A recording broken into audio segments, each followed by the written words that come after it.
The Citizen Mike Show.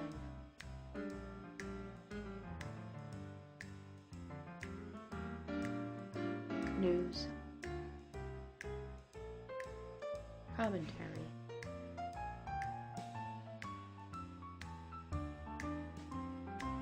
Interviews.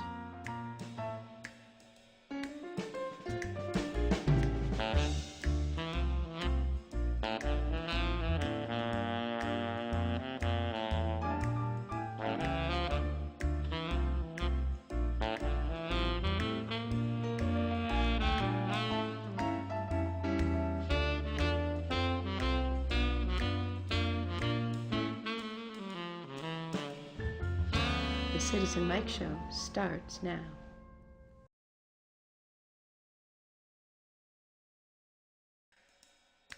Welcome to the Citizen Mike Show. Thanks for tuning in. We do appreciate it. My name is Mike Berdinsky. Ralph Tomaselli is busy in the office, so he has a day off. But in the studio, Democratic Town Councilor Gina Morrgenstein. Gina, thanks for coming back to the Citizen Mike Show. Thank you for having me, Mike. Yeah, a lot of stuff has happened since you and I met on set last, more than a year ago, maybe. I'm not really sure. A little over a year. Yeah, a little over a year ago. So let's get down to some stuff that Democratic politics locally. Are you running again?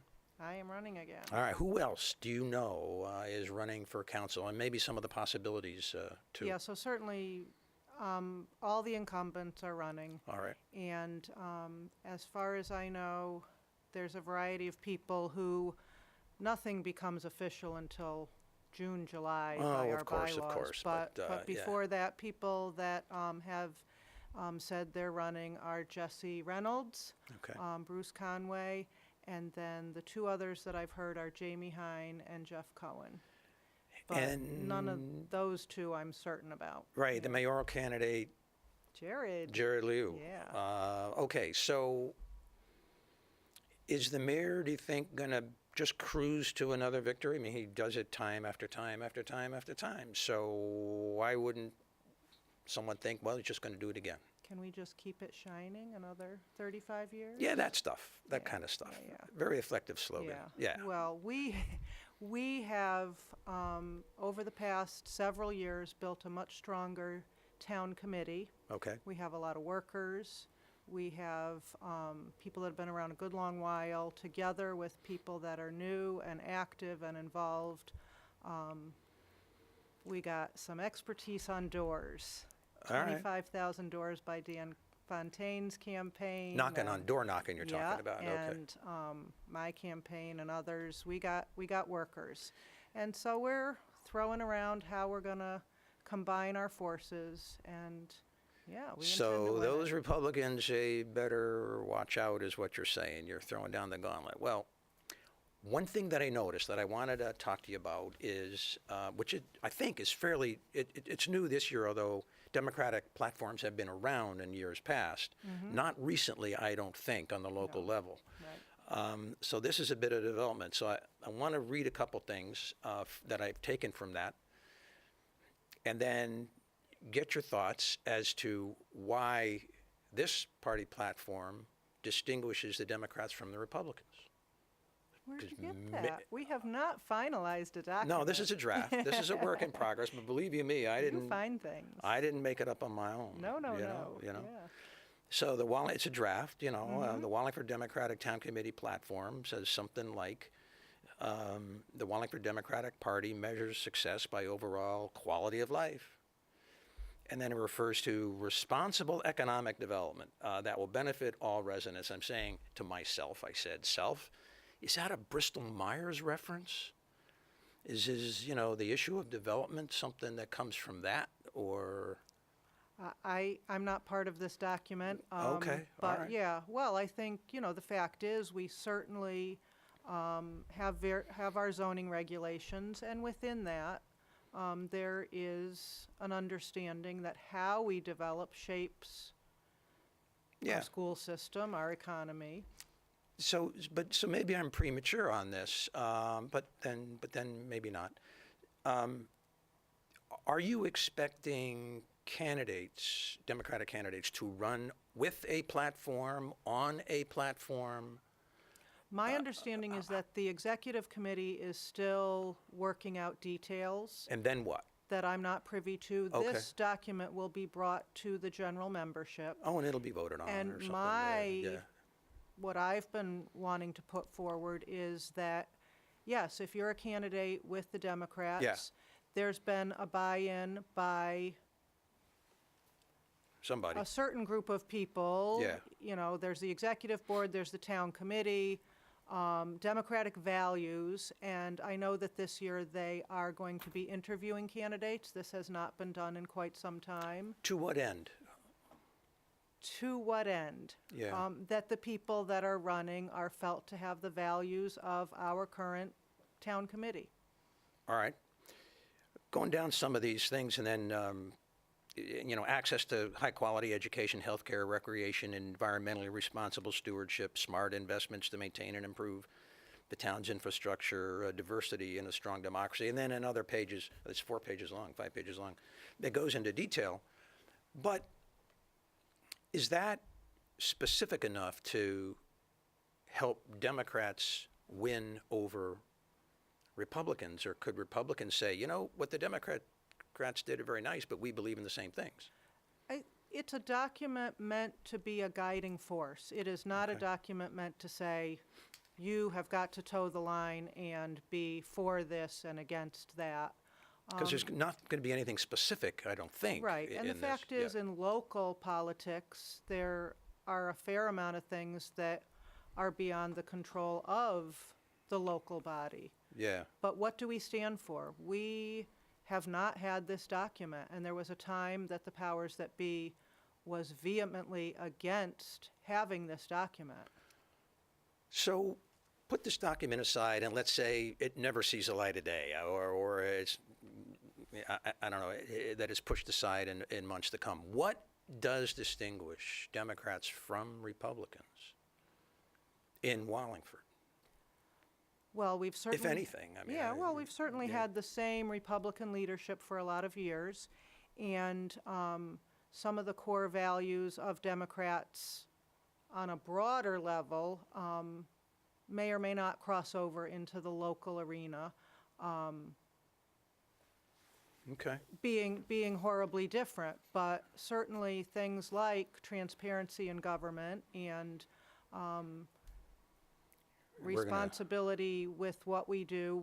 We certainly know what we're looking to see some changes in. All right. Yeah. So, for example, here's an issue that may come up, and I would read that either this draft platform or any other probably would never see it. There's been some discussion as to whether Wallingford should hire more police officers. That's like a specific issue, but Republicans, Democrats might agree. Either we have enough, or we don't want to spend the money, or just a couple more, or whatever the iteration of that might be. But it's been discussed enough. You've had a workshop or a council meeting. Ralph and I have discussed it at least a couple times on the show. I think we've talked about it with Tom Laffin, so and so on and so forth. But that's the kind of local issue that you could knock on doors with and say, well, here's what I believe. What do you believe as far as more police officers, or do we have enough? My impression is that the town council body is in favor of more police. Is that going to come to pass? Time will Bipartisan. tell. Yeah, that's my impression. A couple more, or more than that? I've heard the number 4 put Okay. out there. Yeah. All right. Well, you got to pay for them. You do, yeah. So, staying in that vein, a year ago, and actually 2 years ago too, there was a push by some on the council to have a flat no tax increase, a flat mill rate in the following year. Yet we've had 2 deficits in a row. That's sort of new material, because the audit just came out a couple months ago. Is that dead now? Trying to have a flat mill rate. I think the biggest difference between the Democrats and the Republicans in this town is that we've had the same mayor for as long as we have, and the way he budgets our money and the way he shows what we're doing with the money and how we work various projects and the various funds is not particularly transparent and is not a process that has changed any in 35 years, whereas towns and governance and things have changed a lot over that time. And so I think we are a town council that is run by the strong mayoral system, and the Republican majority is the will of the mayor. And so I think what you actually see more than necessarily police or, various specific things is a how do we spend, how do we tax, how do we put it all together, needing updating and change. But the issue I'm trying to raise is, if a resident says, I will vote for you if you promise me no tax increase. I've been faced with that before. Sure. And I tell you what I told people each time. I said, vote for the other guy because I can't make that promise. Yeah. But maybe current Democrats can. I don't see how. So you think another tax increase this coming budget season is going to happen? A matter of degree. I'm not going to say that. Yeah. Again, we get these big budgets, we get all the specifics, we hammer it out. The mayor, takes the department heads and what he's given, and I'm not hearing. Second budget season for me. Yeah, okay. I've been through one. It's a big process. I'm not hearing fighting words, Yeah, though. yeah. No tax increase. I'm not hearing that. It I could don't be. see. I don't but- see how you can Yeah, I ever don't either. say But that. It's hard when you're standing at a door with a senior on a fixed income. And should this town now? Here's the other thought. Yeah. Tax abatements. How do you structure tax abatements? How do you give seniors? There are towns where if a senior has a difficult situation, you change their tax rate, and then when the house changes hands, there is an adjustment to the heirs. I know that there are programs that work, but Well- we, You can always raise it. Let's, we'll see what the future, yeah. the future brings. Talking about local issues, last fall, I believe it was, the town acquired the Brothers parcel down by the old railroad station. The mayor said, well, we bought this to supplement parking to support additional development downtown. Do you agree? I do not. Explain. So I would believe that there were discussions on the brothers' property that I may not have been part of due to the timing, because I remember only one or two executive sessions, and I always was of the opinion that we were buying that property to encourage downtown development. And in my mind, you do that by finding a way to partner public with private, get that lot developed. A Do joint not- venture of some sort. Yes. Okay. Yes, absolutely. The entrance to the town, prime real estate, and the new railroad station right down the road, and you get that parcel developed. I know from being on planning and zoning and meeting with developers, you get one of these properties developed well, retail on the bottom, housing on the top, and those developers are ripe to develop, but they are watching the town for a signal that this can happen. So I think you would agree that that's never going to happen as long as our mayor stays our mayor. Absolutely. Yeah, so you got to wait it out. Just by the fact of, whoa, we should just make it parking. Okay. Yeah. And then the only other issue is, would the town council be able to cobble together some critical mass of 5, 6, or 7 councilors to sort of push the issue for some sort of a joint venture like you're talking about? And I just don't see that happening. When the Democrats win the majority. Okay. And the mayor. All right. So, Came full circle there. sort of the segue, we had Steve Knight on last week, and one of the questions I asked Steve Knight I asked him whether or not he could compare the current council with the councils he was on back in the day, and how do they differ? And he said something like this, not exactly his words. He said, trying to get the Republicans to do something together is like herding cats, very difficult to do. And he said back in his time, it was easier for the Republicans to caucus together and work in concert. And he also said that the Democrats, the three of you, seem to be working independently of each other too. He's very equitable in his comments. Your thoughts on his thoughts? Well, so my thought, I've said since I began on the council, very different from Planning and Zoning Commission. Just the whole manner of how the meetings are run, and we kind of each take our turn. We did the same on planning and zoning, but then there did seem to be discussion, even if you've not met beforehand, discussion. More on the planning and zoning? More on the planning and zoning. I felt just that there, a freer flow of ideas? it was just a different feeling to the whole thing. And yeah, I would not disagree with Mr. Knight.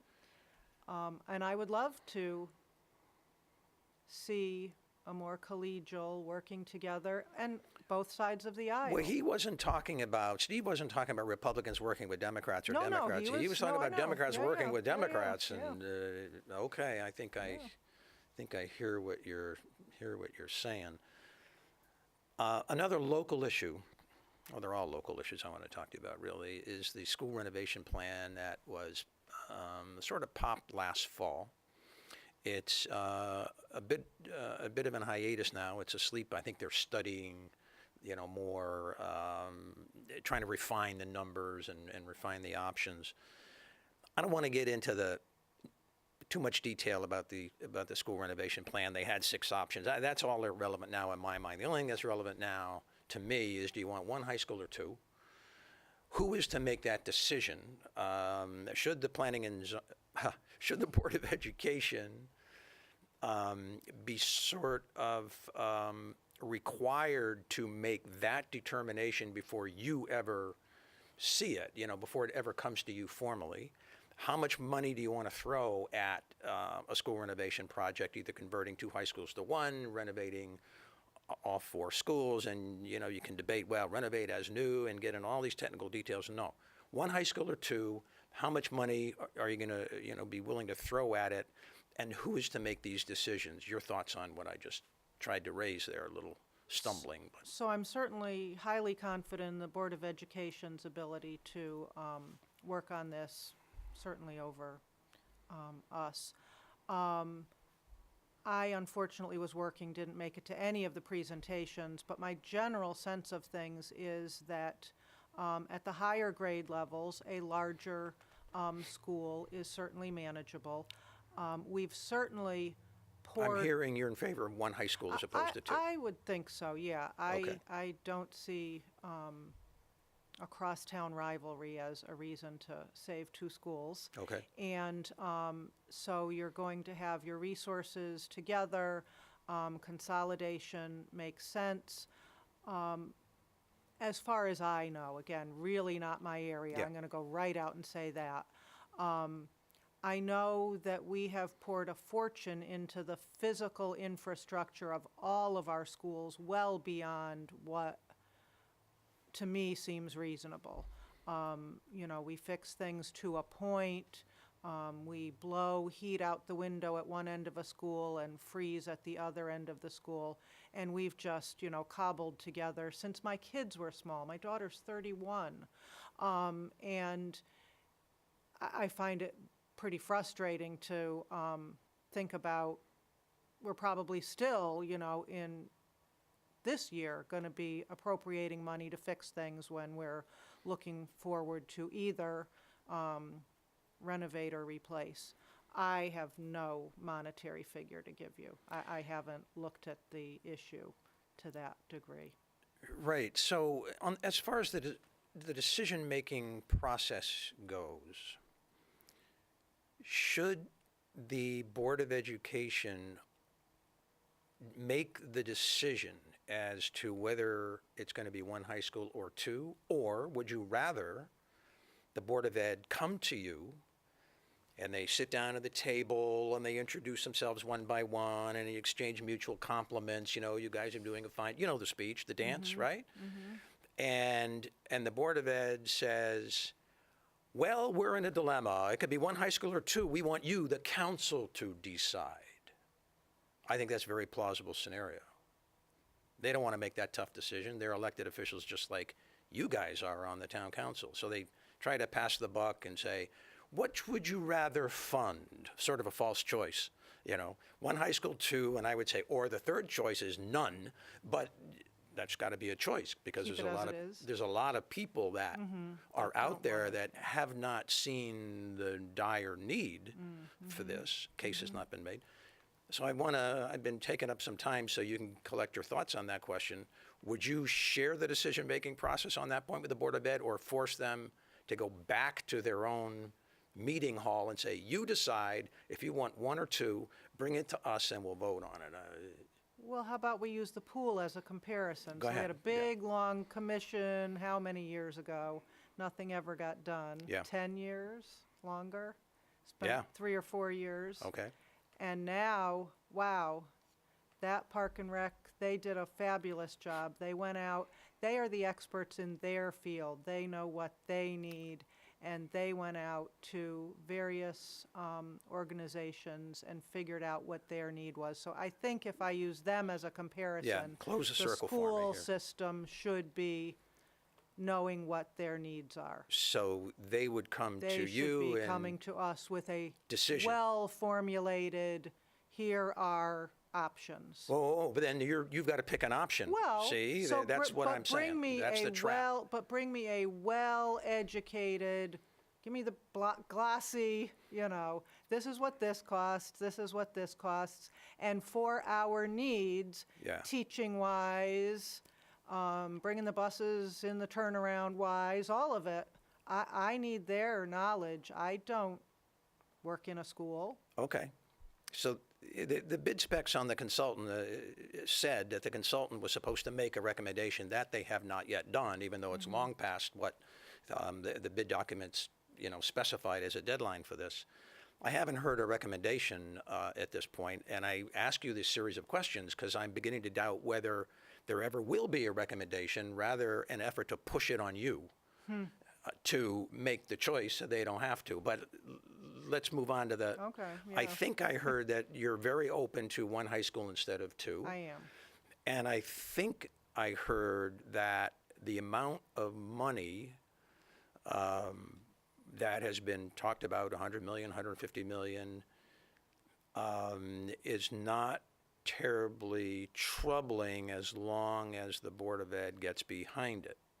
I didn't say think- that. that's why I I phrased- said I have. Okay. I just have not looked at it All to a right. degree that even I could even name you an amount. Yeah, okay.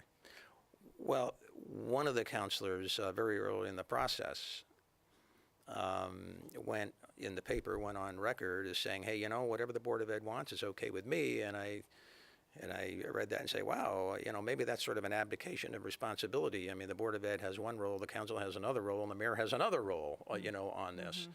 And so sort of delegating the decision-making process to say in advance, whatever the board wants, I'm going to get behind, is maybe a bridge too far. Your thoughts on that?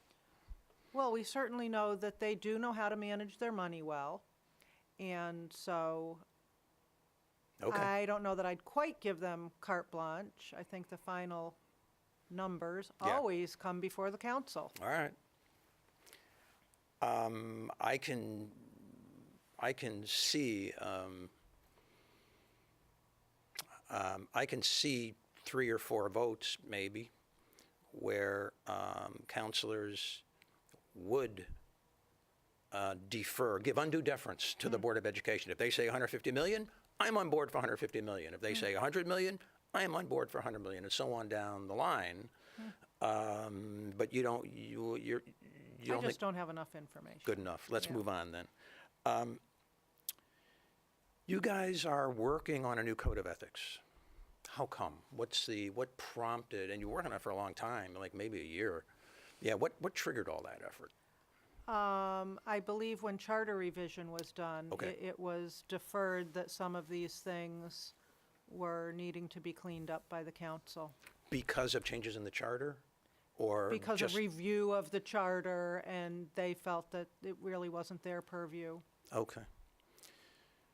So the code of ethics over the years is something I've taken a particular interest in, and there's a scenario which that I've been presenting sort of over the years that I don't think is adequately addressed, and that is whether or not it is clear a council member who also sits on the board of directors of a nonprofit, right? So they have two hats, sit on the council, sit on the board of a nonprofit, whether that counselor should vote on the nonprofit specific request for money should it ever come up. And seeing as you guys are redoing the code of ethics kind of from scratch, you're looking at it from beginning to end, everything is fair game. Every new idea is fair game. After the new code of ethics is adopted, maybe in the spring or something, or the summer, you own it, you break it, you own it now. This is now your code of ethics because you're reviewing it so thoroughly. And it's not a matter of what the old code says or may say. It's a matter of what you want, because it's your code of ethics now. Would you want a counselor to vote on his or her nonprofit's request for budget money or cash or some sort of a favor? Is that I would not. You would not. Would you be in favor of making the code of ethics clear on that point? So the code of ethics has become, in our ordinance meetings, all this legalese of, down to how detailed do you bring a relative to a, fine-tooth comb of a Right. lawyer speak sort And these of basic thing. questions seem to get lost. They really, I agree with you. They really, really do. Yeah. Well, under the current code, apparently, and unless I'm out of date, in which case someone please bring me up to date, but back in 2012, the issue came up, and the Ethics Commission was asked for an advisory opinion. And I have the three letters here, and it's signed by Dean Warburton. He might still be the chairman of the Ethics Commission, yeah.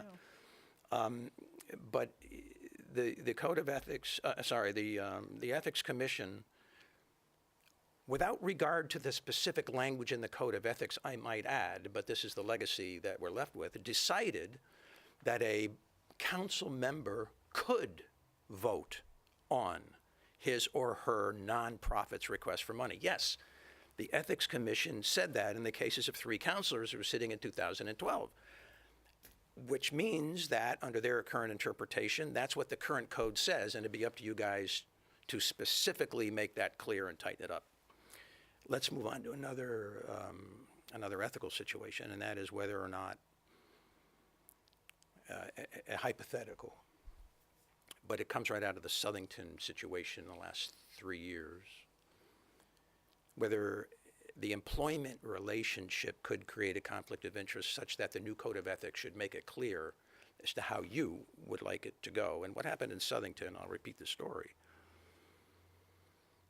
There was proposed in Southington a very large and controversial and expensive solar array on a certain property, and the location, made it controversial in part.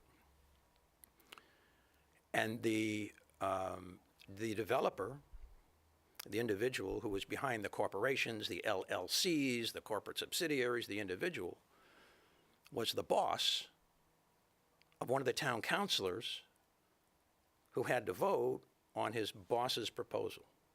Aha, well, it did raise red flags. Yeah.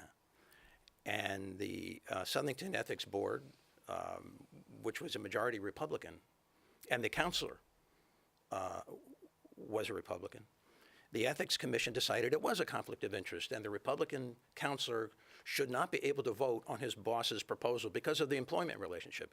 There wasn't any allegation that I'm aware of that there was going to be a promotion offered to the employee, or extra vacation time or a raise or anything like that. There was no financial tie. It was purely the relationship, whatever influence an employer naturally and probably has over a subordinate. So the Ethics Commission said, don't vote. But under the Southington Code of Ethics or Charter, or both, there could be an appeal to the town council. And so an appeal was taken to the Republican town council. And the Republican town council stuck up for their own, says, of course our counselor can vote on his boss's, commercial proposal, and that's how it happened. And it was a swing vote. That could happen in Wallingford. Would you want it to happen that way? I would not. So the employment, because our current code of ethics does not make it clear that the employment relationship per se No, I think, creates a conflict. and I think what's been talked about Yeah. is all family as well, yeah. Yeah, okay, so we've nailed Yeah. the employment relationship. Let's chat a little bit about. Take another look. Yeah, well, Yeah. I've been beating this drum. I Yeah. mean, anyone who watches a Citizen Mike show regularly knows this is not the first time I've raised the issue. Let's talk about CMEC a little bit. The case is just about over. It is over. I mean, the arbitrator has decided. There was an order issued by the arbitrator January 29, 2019, which locked up all the issues, locked up all the outstanding issues. So everything substantive has been decided. There's maybe some minor formalities left to do, and the arbitrator in this situation doesn't do the arithmetic for the parties. And the reason is that it's really too complicated. That's one of the reasons. But there are 4 different years involved, 2014, 15, 16, and 17. 4 different potential projects, Microgen, Pierce Plant, and a couple of other contracts, something called an MOA or Memorandum of Understanding, and each one of those has different years, and so there's 15 or 20 or 30 different issues. So all the arbitrator has been doing is telling the parties, CMEC and the Wallingford Electric Division, what kinds of charges, what categories of charges, and a description of those charges would be proper, and what kind of charges would be improper for CMEC to bill Wallingford. And then, on reading the general language, the parties are supposed to say, oh, okay, and do the arithmetic and add up columns. And hopefully the arithmetic agrees. Wallingford Electric Division's arithmetic agrees with CMEC's arithmetic. And we don't have that quite yet, although it's going to be in the order of magnitude of about $3 million, according to my math. But that's all done. There's nothing left to do. Really, the arbitration matter now is functionally concluded, although maybe another document will be filed. But it's basically over. You talked about transparency 30 minutes ago. 40 minutes ago. Yeah. Talk to me about CMEC a little bit. And You know more than the council. well, Well, I'll just say, so. why is that? That Well, shouldn't be yes, that so way. here we go. It So- shouldn't be that way. So I was called out of order Oh, at what our happened? last meeting. What happened? When the electric division was in front of us, and granted, I had pulled an item from the consent agenda. It was not on the agenda. People were very unhappy with me when I said, hey, gentlemen, as long as I have you here, any update on CMAC, which clearly this was after the date of something that you found in the public record. And I will say, that is not transparency in government. Yeah. So what do you want to happen, if anything, with respect to the CMEC controversy? I mean, I could see a situation where it just burns itself out and no one says anything to anybody. And no one brings it up, and the electric division doesn't bring it up. There's another scenario I'm going to explain in a minute, but I could see that happening Just shove unless it under the carpet. unless the council brings it forward, and there are not many counselors that want to do that, I don't think. And what power really does the council have? The I'm glad money you has asked been that. approved every step of the way, and the question raised by some, where do we reach a point where we're spending more than we're going to recover? Oh, well, we've taken it here, we need Yeah. to see it through. And it sounds like, yeah, we've reached a point where we're the losers. Yeah. The ratepayers are the losers. Well, the electric division has had a little trouble getting out a tally of the expenses connected to this controversy since it began in 2013. Eventually, I'll get that. I mean, it's going to come, and I expect the expenses connected with it are about what Wallingford is going to recover in the way of damages. But I guess the question I'm asking is, if it's the council by charter has legislative oversight over the PUC. What does legislative oversight mean? No one knows what legislative oversight means because no one has cited that or cited that provision or used that provision. If we were in Washington, D.C., and this was national political politics,